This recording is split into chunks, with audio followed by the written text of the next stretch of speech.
Hey, what's up, everybody? As you can see, the whiteboard is blank. What are we going to talk about?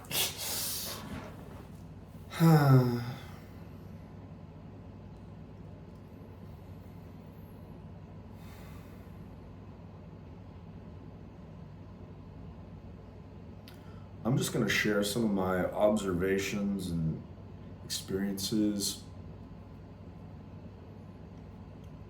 perspective, how I view the world, things I've learned. You can take it if you want, you don't have to. You can watch this if you want, you don't have to. I feel like there's so much information in the world today that I think it's overwhelming, causes a lot of anxiety. Because in order to decipher through and sift through all that information, it's exhausting because there's just so much. And I feel like sometimes, even myself, I have this addiction for information. It's like maybe the next thing that I know will be the thing that makes me feel better. But it's this endless loop because I'm like, I never know it all. So it's like I'm never knowing enough to feel better. And I think what the trick is that the mind or ego, being separate from the source of all that is, God, consciousness, whatever you want to call it, spirit, the mind is separate, so it seeks something, endless somethings. And it just wants to feel whole. And there's no amount of information that will satisfy the heart's longing for God. So I just feel like it always comes back to God. It always comes back to basically letting your ego dissolve back into unity, oneness, wholeness.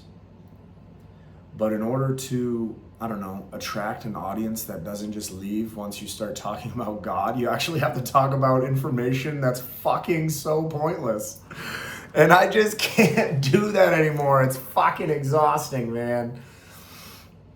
Like thinking about I've been doing this YouTube channel stuff for, 6 months or so. And there are endless topics that I could talk about. And yes, they all might bring little glimpses of clarity and these little moments of aha.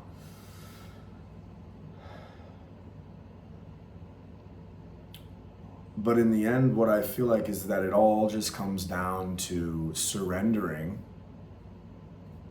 and unifying heart and mind, ego and spirit, or ego and God, becoming whole within yourself, the shadow and the light.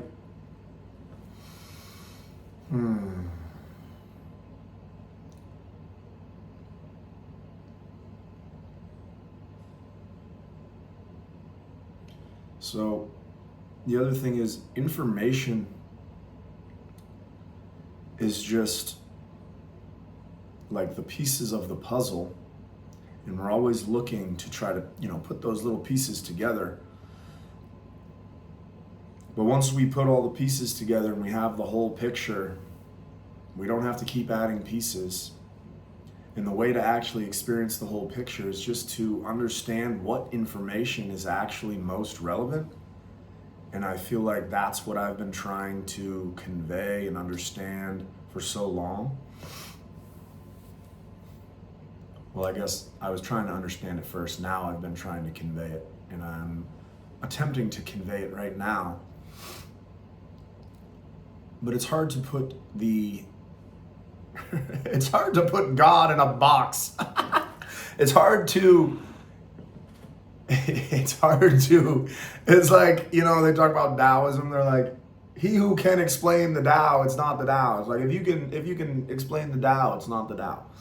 So it's like, it's the infinite. It's all that is. And in trying to articulate that, you can just sound kind of foolish. And part of me is like, all right, fuck it, try to sound foolish, motherfucker. Or try to explain it, even though I'm knowingly going to sound foolish. But it's the experiences. The information has led me to experiences, and the experiences have led me to the understanding, and that understanding has led me to surrender. And that surrender is what I feel like allows me to live the wisdom and the knowing that took me so long to finally feel like I'm embodying. Because I remember being, a teenager, being hurt in relationships, having a lot of anger and sadness that I didn't know how to process. So I used drugs and alcohol, and I always wanted to soothe my feelings because I never learned how to deal with my emotions. I was a man. It wasn't okay for me to cry or feel things.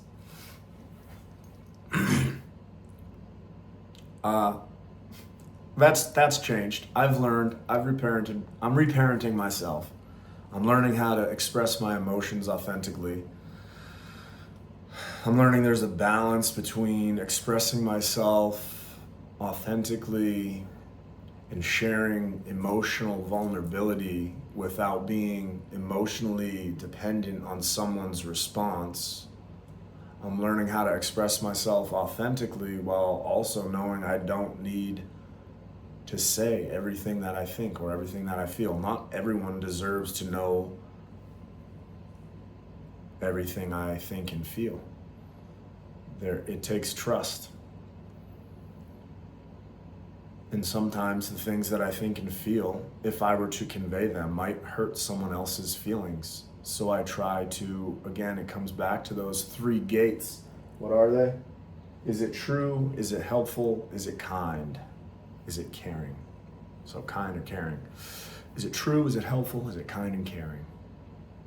So before I express myself, I try to ask myself, is it true? Is it helpful? Is it kind and caring? So what information is worth sharing? I know that I could share things about sleep and about, how it's important to get enough sleep. And I could share things about nutrition and how it's important to know, the ratio of macronutrients that you're getting and to limit sugar and to not eat as many, fatty foods that are filled with trans fats or heavily saturated fats. I could teach you about exercise, what exercise program is good. But it really all comes down to identity and beliefs, who you believe you are, what limiting beliefs are guiding and directing your behaviors. And a lot of this comes down to understanding the developmental conditioning that you've experienced, the traumas that you've experienced, and then not only intellectually understanding them, but being able to feel that stuff and then release it physically from your body, because stress is stored in our physiology, and until we're able to let it go, it will stay in our physiology and cause pain or disease or injury or behaviors acting out in ways we might not be aligned with, but we still do it, whether it's drinking, smoking, drugs, sex, gambling, chasing the highs, workaholism, escaping. Basically, it all comes down to what is it you are trying to avoid facing within yourself. Because what I feel like I have learned is the practice of meditation will allow you to become more aware, more conscious. The practice of shadow work and men's work or women's work is allowing the unconscious to become conscious. The unconscious represents the shadow. shadow, limiting beliefs, traumas, developmental conditioning that we might not fully be aware of, but is still directing our behaviors. So meditation is like a way of becoming more aware. Shadow work is a way of trying to excavate the unconscious. Both are doing a similar thing. And I think they go hand in hand. You know, there are benefits to journaling, there are benefits to meditation, there are many different practices that will allow human beings to have experiences where they can heal their trauma, heal their wounds, excavate their beliefs, have greater understanding, more awareness. Ego death, letting that identity, that little you, die to the true self, capital S, which is the soul, the spirit, the consciousness, the God within you. I feel like all these practices, meditation, journaling, therapies, different things like that, they're all leading to the same thing. They're just using different language and different techniques to get you there. And there is here, and here is now. And I am you, and you are me, and we are one. What the fuck? Yeah. Anyway, goes pretty deep, but it's like the dissolution of the ego will allow you to merge the heart and the mind. When the heart and the mind merge, that's unity, God, self. When you realize that, you realize everything is just a reflection of you, because God is everything. You are everything. So everything is just a reflection of you. And when you can start to see other people and other things in this world, in this reality that has been co-created by you and all of these other versions of you, you can see it like a mirror. And when other people do things that you might not like, you can look within yourself and ask, you know, what can I learn from this? It's very interesting, because I feel like sometimes we look at other people and blame them, but if you understand that maybe they're acting from their shadow, they're not aware that they're not aware of the spiritual reality that exists, and we're just having the human experience. Other people, some people might still be stuck in the ego where they are separate from God, so they don't even think that's a possibility, when to some it is the reality that they experience.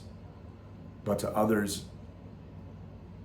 it seems like it's craziness, because I know for a long time, before I had experiences of unity consciousness, of God consciousness, of seeing myself in another, when people talked about this, I was like, you're fucking crazy. You know what I mean? I was like, I just thought they were egotistical and like had a messiah complex or something. And I thought they were like nuts. And I didn't think it was possible for a human to be one with God.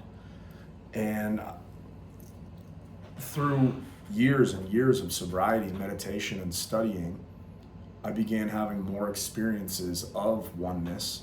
And as I have been purged of fear and shame, and as I have healed my grief and my anger, I continue to have more experiences of greater joy, greater expansion, greater connection with God, whether it's through my own commune with that spirit, whether it's through my relationships and how I see others.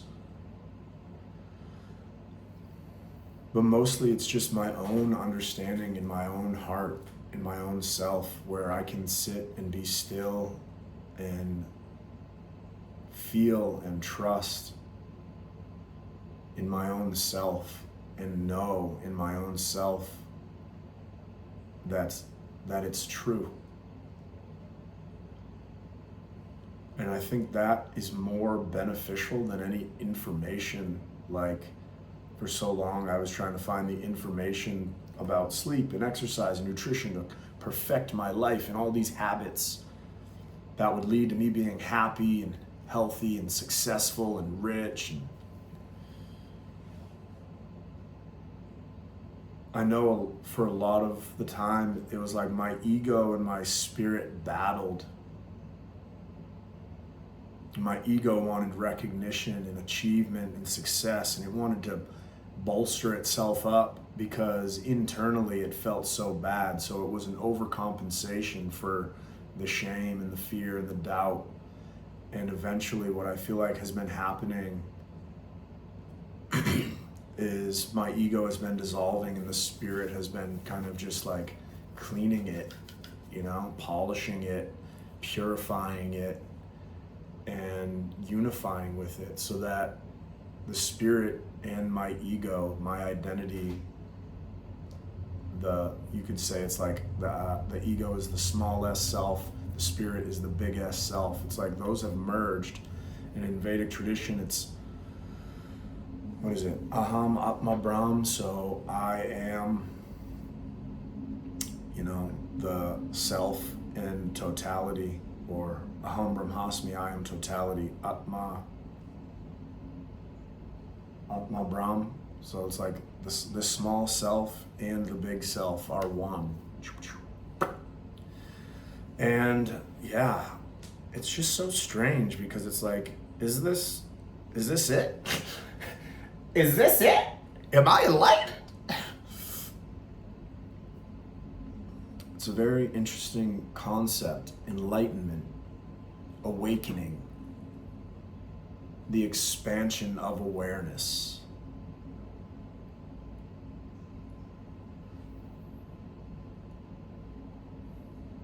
But yeah, I could write things about what helped me, getting enough sleep, meditating, journaling, trying to eat healthy. But in the end, it's like all of that information can just lead to dogma and rigidity. And I feel like the truth of it all it really takes is the surrender of your heart.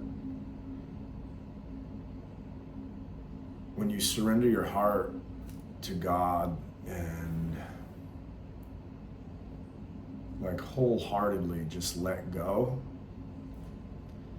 a process begins to unfold where you might shed all kinds of old stuff. You might have all the old grief and anger and feelings and shame, and all the old stuff can come pouring out.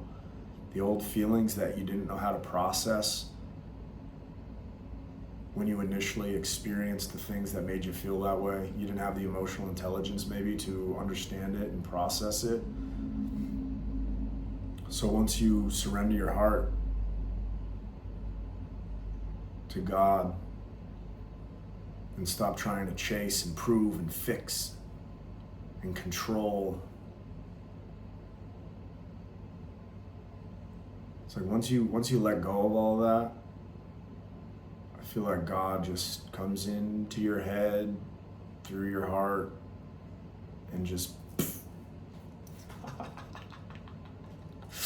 from an experience I had a few weeks ago, it was just fucking incredible. And yeah, I think I'm in the process of integration. So there's a lot of things that people talk about in spiritual communities about spiritual awakening, Kundalini awakening, shadow exploration, when the shadow becomes conscious, letting go, transcending, enlightenment. And then integration, because even after all of the revelation and peak experiences or mystical experiences that one can have, you still got to do your laundry. You still have maybe to go to work, pay your bills, eat food. So that's where the saying chop wood and carry water comes in. But yeah, integration. I feel like that's kind of where I'm at now. I'm integrating some of the spiritual experiences that I've had in the last 6 weeks, which have been very,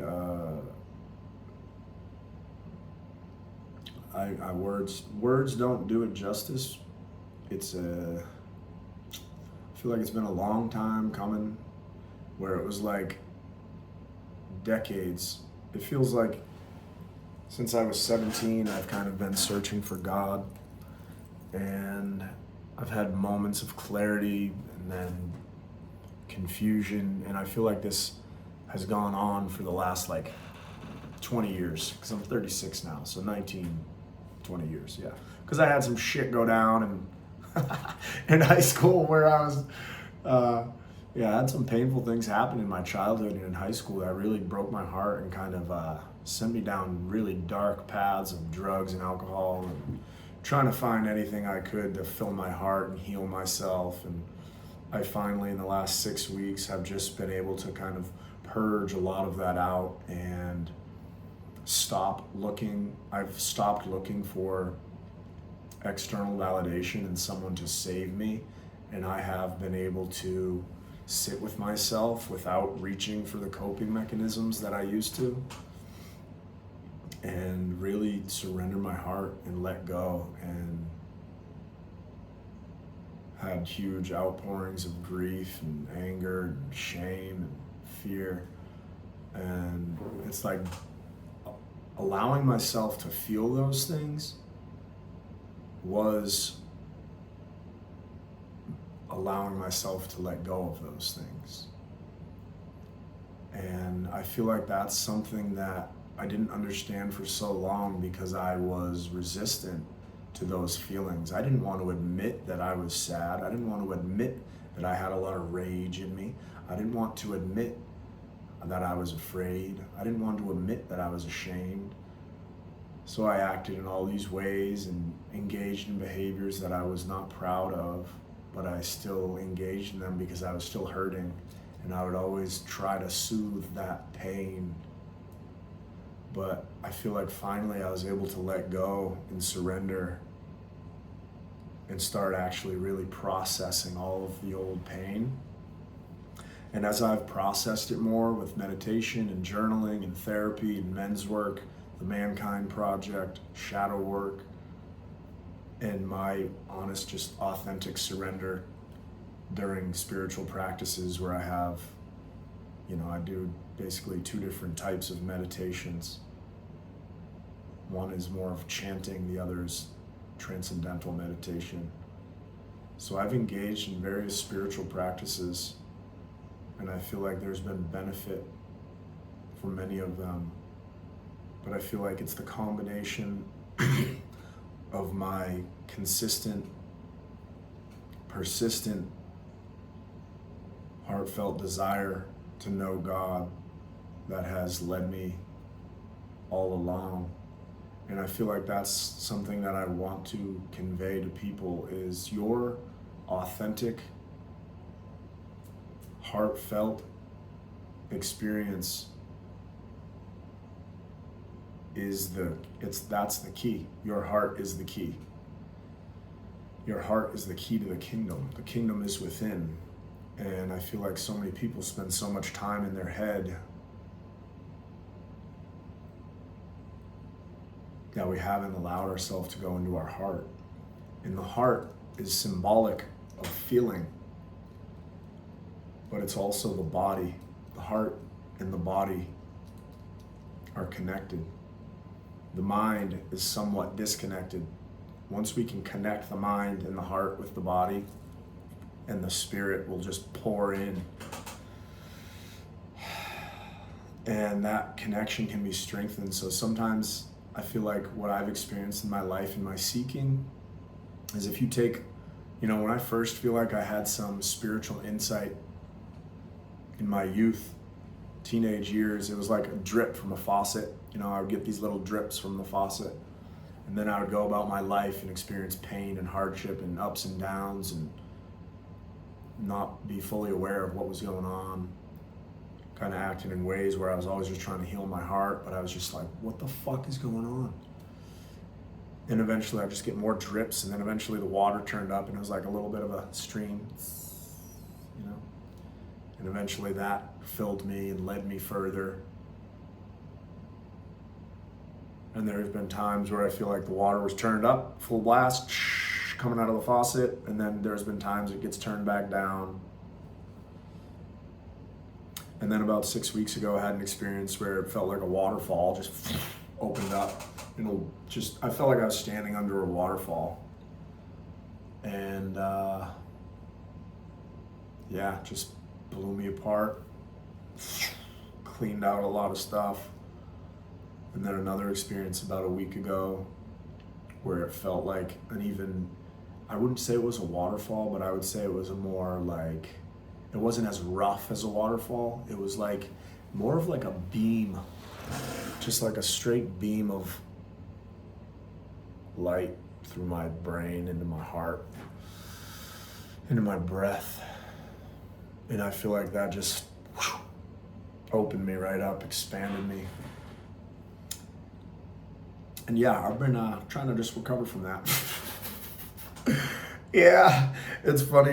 One of the things I wanted to do, I wanted to create like a skit where it shows like what people think a spiritual awakening is, where it's like the meditation and the beauty and the love and the happiness and the joy. And then what I think a spiritual awakening actually is, which is like, yeah, you have that, but then you also have the crying and the pain all coming out, the purging of all the shit. You know, that's what people don't show. It's like you go back to your coping mechanisms, whether it's fucking cigarettes or, you know, porn or food, anything to try to fill you because you're like, what the fuck is going on? So it's like the last attempt of those coping mechanisms to try to get you as you're trying to integrate your experiences.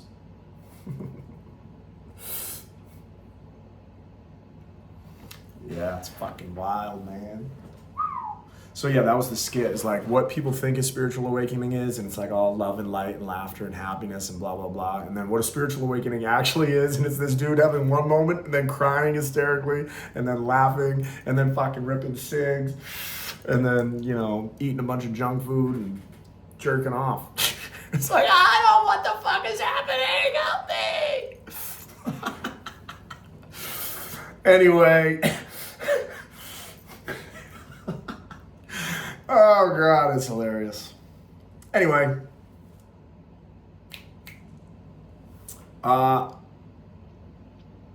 Yep. So basically what I'm trying to say is be careful what you wish for.